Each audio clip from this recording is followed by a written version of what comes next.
Which show is it today? Saviors and Savages, a trip around the world. Has you sitting on the edge of your seat. Got a ticket right here with your name on it. Ticket for one, please. We'll be starting soon, just inside the tent there.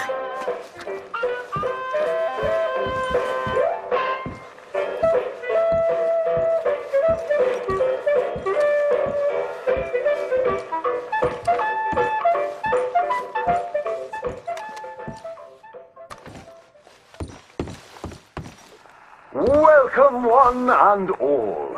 I'm going to take you on a journey around the world to parts unseen by most men.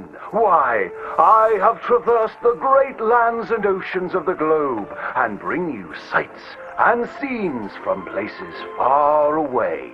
Yes, a great deal of the world is populated by unwashed savages that don't have the decency to cover their reproductive organs.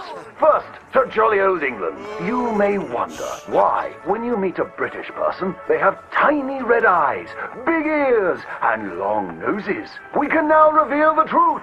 Since the opening of the Underground Railroad system 30 years ago, the entire of London has moved beneath the earth.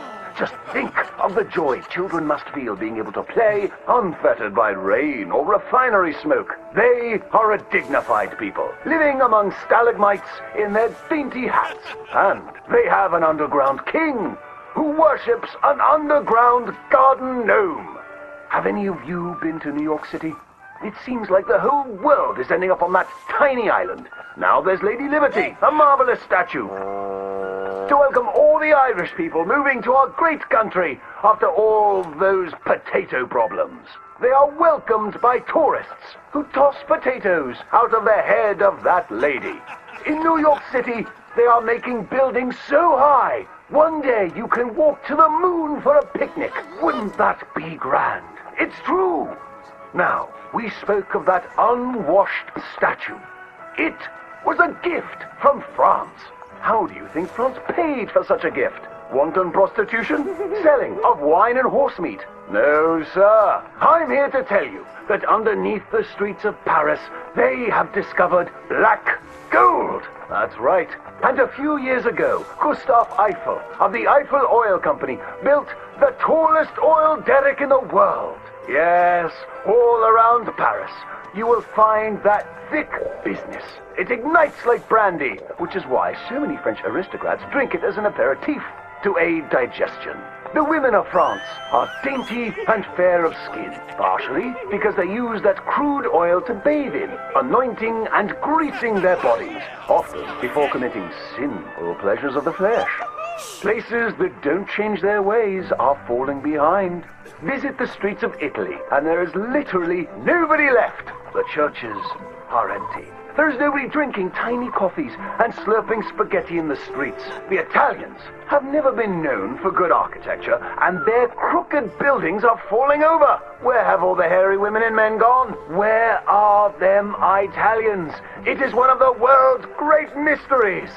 You may have heard talk of a horseless carriage being invented, powered by whale oil, vapors, or demons. Ironically, that is a myth. What is more exciting, the Germans have developed a mechanized horse that never needs to eat or sleep. It is a marvel of invention and is intended to facilitate the German army when it invades France or Russia in their campaign to spread the gastronomical wonders of low-quality beer, sausages, and sauerkraut. They love cabbage. But other than America, where we have plenty of room, it is so crowded in Europe that they are racing to set up a new country at the North Pole where they can dine on the delicacy of frozen fish, penguins, and polar bears. Imagine a place that never gets hot. You don't sweat while toiling in the field, and ice is much cheaper there. I predict that someday people of all nations will join hands at the North Pole, wearing furs and eating fish. My next adventure will be to visit Egypt, where I hear they live in giant triangles and talk in a Chinese-like language of birds and eyes and squiggly lines. And they worship cats, which is a bit worrisome and unsavory. Thank you, ladies and gentlemen, for joining me on these fantastic journeys.